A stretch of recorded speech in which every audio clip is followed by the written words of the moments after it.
Greetings and welcome back to the Casual Wargamer. Today we're going to be talking about the Adeptus Mechanicus Codex, or the army in general. I'm going to start off with a little bit of a disclaimer. I am not 100% familiar with the Ad Mech.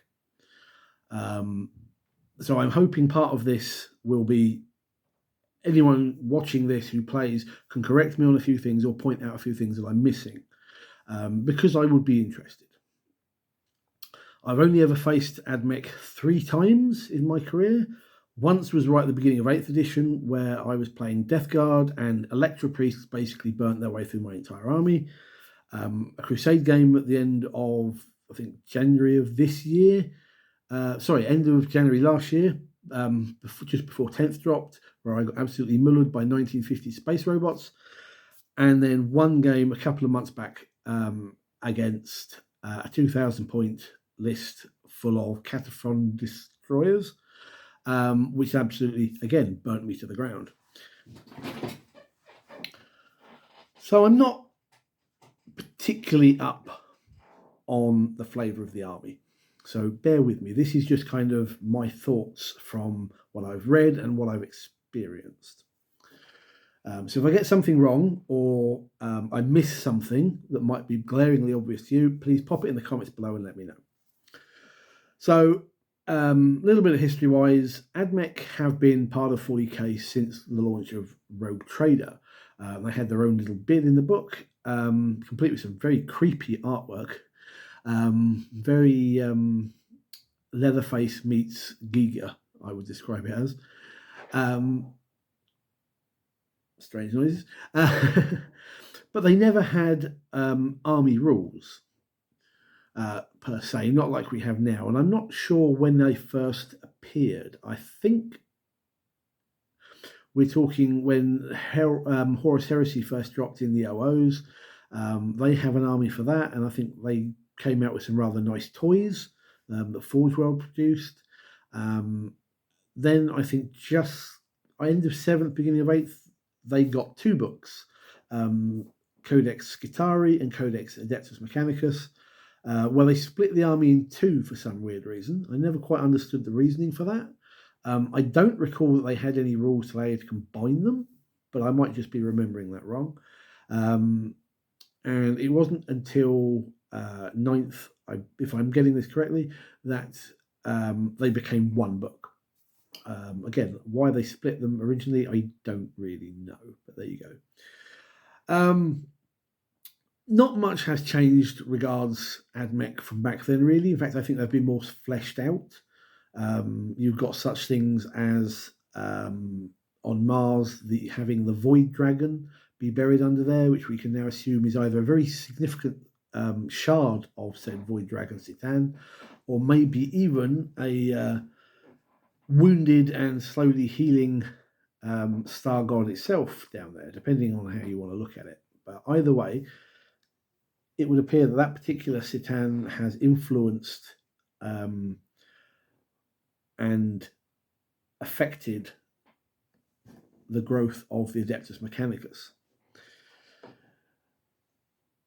As an army now, I think the problem with Ad Mech is Games Workshop don't really know what they're doing with them. They are... Well, actually, no, I'm going to change that. I'm not going to say they are. I'm going to say if you look at any other army in the game, whether it's something like Space Marines, Guard, through to Votan, Necrons, even Tyranids, you can look at it and its units and go, I know what this does. I know the role this unit has, and I know how, or I can at least easily pick up how this particular unit or army is meant to play.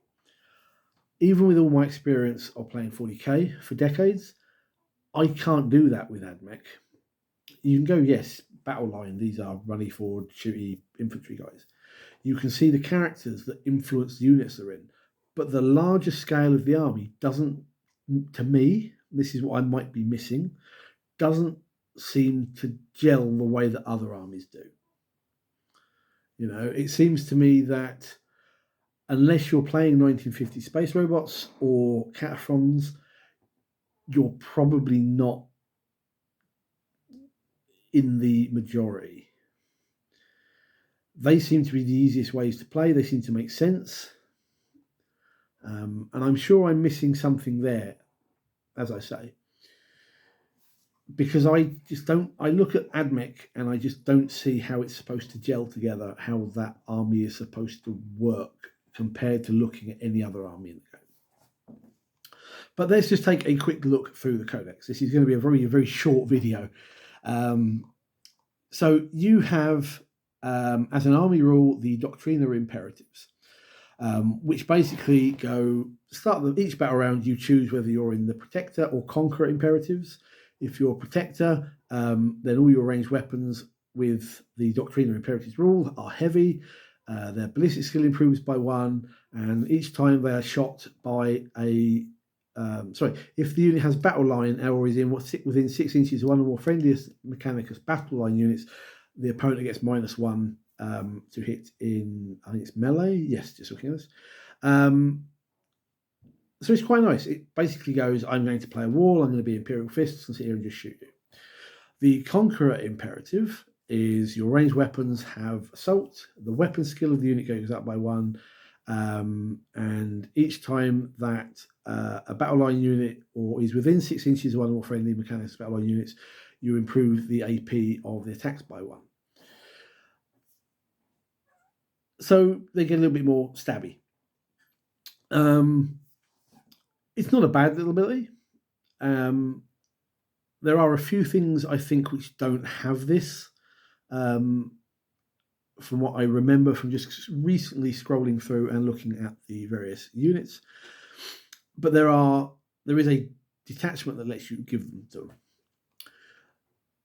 or sorry, not a detachment, a enhancement, I believe. We'll get there. Don't worry. Your detachments, though, you have the Radzone Core, which is your default one. Now, normally I say the default one is arguably the best. This one, outside of when the 10th edition index data slate things dropped, I've never seen anyone bother with it, which is interesting because I actually think it's a little initially overpowered. Let me explain. So you have a rule in this called Rad Bombardment. Basically, you nuke your opponent's deployment zone at the start of the game. So at the start of the first battle round, you basically go, I'm nuking you, and your opponent must decide for each unit in his deployment zone whether they are standing firm or they're taking cover. If they stand firm, you roll a d6 for them, and on a 3+, that unit takes d3 more wounds. If they take cover, that unit is automatically battle shocked until the end of the battle round, and on a 5+, they take d3 more wounds. Now, d3 more wounds doesn't sound a lot, but that's in theory a third of a squad of guardsmen, 1 Gravis Marine, a bit of paint off a tank. But if you're running around with 5-man squads of 1 wound each, like a lot of armies do, that could be quite nasty. That could be quite unpleasant, especially on a 3-up. On the other hand, you can have a less chance of being mortal wounded, but you're battle shocked to the end of that battle round. So you're not using any stratagems and you're not holding any objectives for anything that might be relevant to it. Obviously, you're not going to be scoring first turn, but you might have something that you want the unit to not be battle shocked for. I don't know. I just find the idea of here have d3 mortal wounds spread across your entire army, or you're not doing anything particularly useful, to be a little strong. There's obviously something there that I'm missing. Maybe people don't consider it such an issue, or Ad Mech players don't think it's particularly strong. But generally, I don't see people playing this, and I find it weird because that strikes me as being a very powerful ability. From round 2 onwards, in the Ad Mech command phase, for each enemy unit that is still within their deployment zone, they roll a d6, and on a 3+, they take a mortal wound and must make a battle shock test. So all the radiation starts affecting them. There is a enhancement that basically allows the Rad Bombardment to affect enemy units outside 6 of their deployment zone. so that it also affects the scouts and anybody trying to get away. Gives you an extra use of it, extra bit of use, I should say. All in all, other than that, what you have in this detachment is quite average. But I just don't see it being played, and I find that a bit odd.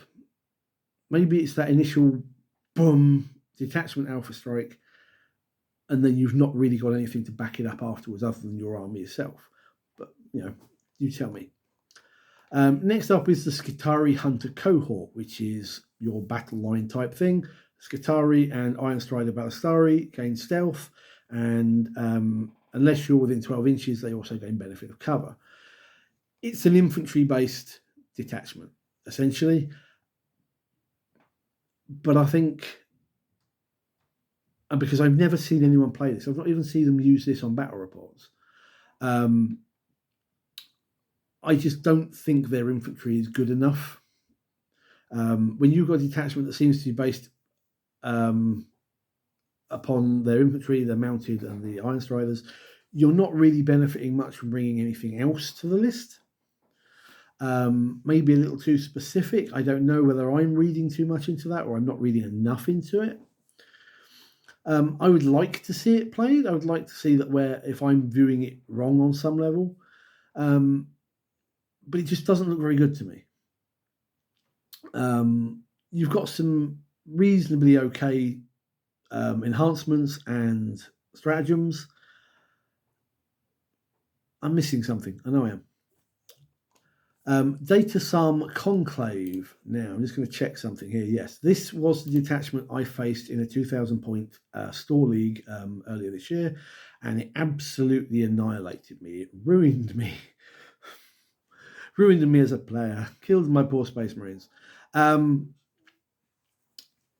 So the way this one works is at the start of the first battle round, select one of the following benedictions of the Omnissiah to be active for Cult Mechanicus units until the end of the battle. You can have, and I've got to pronounce some of these, Panegyric Procession. Someone was reading the dictionary at Games Workshop, which basically says each time a Cult Mechanicus model from your army makes a ranged attack that is within half range, the AP improves by 1. That's quite nice. And Citation in Savagery, which basically says if a Cult Mechanicus unit from your army is selected to fight, if that unit made a charge move this turn until the end of the phase, they get +1 strength and attacks. That's quite nice. Now, again, you've got some nice strats. You've got some nice enhancements. Now, this particular list that I faced here was all built around Cataphrone destroyers. I'm going to check that when I get to it. The ones that basically have the 5-up Overwatch instead of a 6-up. And they basically, my opponent had 2 full squads of them, I think 6-man squads of these, and turn 1, I needed to get my Spartan up to the middle of the table, 1 unit of these overwatched and took it out before I'd even done anything. 4 attacks each, and they just went, and that was it. I found it a very difficult list to deal with, but I think that, again, comes down to the fact that my opponent, a very skilled opponent, I will say, with a very good list, was using these big, chunky, very hard to deal with units that put out a lot of heavy, hard-hitting firepower. And I forget what the score was, but quite frankly, it was a whitewash. My Marines didn't stand a chance, and the game was over fairly quickly. I think in the hands of a good player who knows what they're doing, this is a very good detachment. And it seems to be the one that I see a lot. Then you've got the Explorator Maniple, another detachment I never see anybody playing, even on battle reports. And I think it's because it's a little too focused. Again, if you're an Ad Mech player, correct me. So it has an ability that says, start your command phase, you select 1 objective marker until the start of your next command phase. That objective marker is your acquisition. And if any model from your army makes an attack, if the target is within range of your acquisition objective marker, or if the attacker is in range of So that's right. If that model's unit is within range of your acquisition objective marker, or if the target of the attack is within range of your acquisition marker, you get the reroll wound rolls of 1. And the enhancements are all to do with this acquisition objective marker. So it's like that one and burn anything off of it. Next one, burn everything off of it. It just feels a little too specific. And when you have something like the Leviathan or Prior Nexus decks, it might not necessarily be the best detachment, because people will be running around doing all different things. It might not necessarily be that they're on the objective that you've nominated, or that you've targeted. That may sound a little bit odd, but I'm just going from my experience is that you can see a potential target and go that, but it doesn't help you win the game. But again, you tell me. I think it's a little too specific on going that one and focusing everything you've got on it.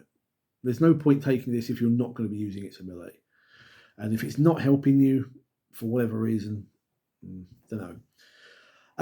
And lastly, we have the here we go, Cohort Cybernetica. Now, this I played under 9th, so it's obviously very different to this. This was what my opponent took in Crusade, where he basically took units of 1950 space robots. So basically, with this one, you have Cyber SARM programming, which basically means all these Cybernetica units gain the Doctrina Imperative. So that's it. That's the one I was thinking of earlier. And it's very much about vehicles and the like, which is why people take the 1950 space robots that are hard to deal with, and they put out a lot of firepower, and they hit quite hard in melee if you get too close to them as well. It is one of the 2 detachments that I see people playing a lot, online specifically. And it's good. No faults on that one whatsoever. I mean, you've got some very strong enhancements and some rather useful stratagems for that particular army build. Let me just scroll up here when we get to it, so we get to the data sheets. So you've got an interesting mix of stuff for this army. Only one epic hero in Belisarius Call. Then you've got a load of odd things like the Data Smiths, Skitarii Marshals, Kratos, various engine series, Tech Priests, and the like. And you've got a host of other units. Only 2 battle line, 1 dedicated transport, and a host of other weird stuff. And this is what I come back to what I was saying earlier. I don't really know that Games Workshop, or at least the designers behind the army, really know how they want the army to play outside of the big, chunky, high damage units. I don't know. Before I started started recording this video, I was reading through these various unit entries, and I'm like, okay, I see this, and I see this, but I just don't really understand how you would start building a list for this army. What's supposed to do what? And is it worth doing that? As I say, other armies, I think you can easily look at units, even something alien like Tyranids, and you can see what's meant to be doing what. And I just don't see it in Ad Mech.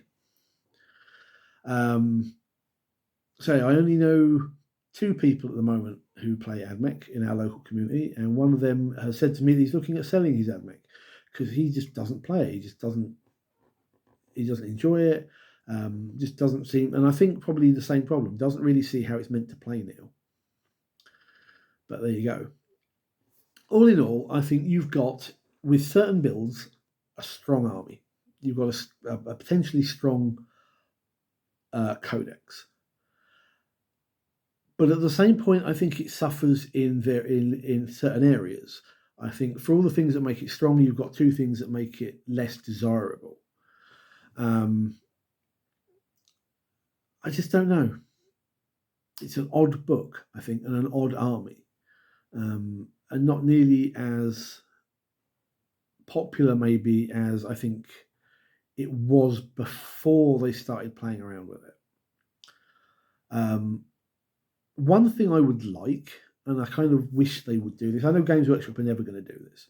And I'm going to say the same thing when we come to look at the Custodes book. There's a load of stuff from Horus Heresy and Imperial Armour which should be in this codex. If Space Marines can have the Heresy era vehicles, why can't Mechanicus? And why can't they have the stuff that's all been pushed into Legends? I think their inclusion would make them a more interesting army, and you'd probably see the army being played a lot more. Too many people won't even look at Legends. It's Codex or nothing, and tournaments pursuing that particular agenda. I really think that they should have looked at turning those resin kits into plastic kits and putting them in the Codex.